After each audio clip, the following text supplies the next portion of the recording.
وإن تزلزلت الجبال وإن عصفت العواصف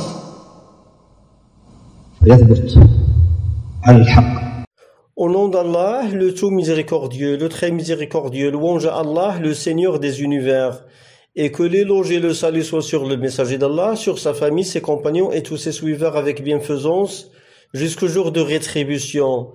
Ceci dit, ceci est un extrait important de l'érudit savant Cheikh Mohammed bin Salih al-Uthaymin, qu'Allah lui fasse miséricorde, où il parle du récit de l'homme mordu, Qissatul Ladir. Le Cheikh rahimahullah dit: quant à la recherche de la guérison par le Coran, elle est légiférée. Il est attesté au prophète, que l'éloge d'Allah et son salut soient sur lui et sa famille, dans le récit de l'expédition qu'il avait mandatée, qui sont descendus chez des gens pour leur demander l'hospitalité, mais ces derniers n'ont pas voulu les recevoir. Alors les compagnons se sont retirés dans un endroit. Ensuite, Allah, pureté à lui le Très-Haut, a décrété que le maître de cette tribu soit mordu par un scorpion.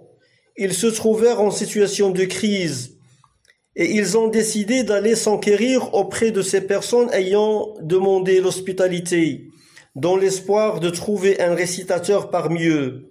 En effet, ils ont demandé aux compagnons: y a-t-il un raqi parmi vous? Ils ont répondu que oui. Et l'un d'eux est parti voir le maître de la tribu et lui dit: nous ne pratiquerons la ruqya que moyennant un salaire. Ils leur ont promis quelques moutons. Le raqi lit sur l'homme mordu la sourate Al-Fatiha. Il se releva comme s'il vient d'être détaché de ce qui l'enchaînait. Il se releva en un instant. Ensuite, les compagnons se sont posé la question sur les moutons qu'ils ont reçus. Et ils se sont mis d'accord de ne pas les consommer avant de revenir à Médine, où ils ont retrouvé le prophète, que l'éloge d'Allah et son salut soient sur lui. Et ils l'informèrent de ce qui s'est passé. Il répondit de prendre le bétail et de lui envisager une part dans la distribution. Puis, il demanda au raqi: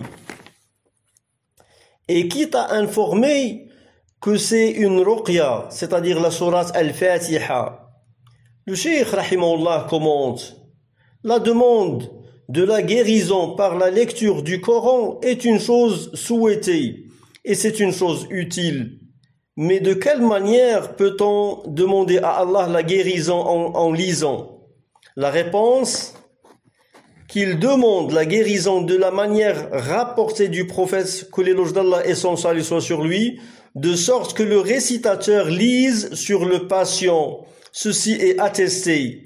Fin de l'extrait du Cheikh rahimahullah. Notez bien, les gens de science mentionnent que les compagnons ont reçu ce salaire après la guérison, non pas avant. Le salaire est la contrepartie de la guérison, non pas d'une simple séance de ruqya comme font certains.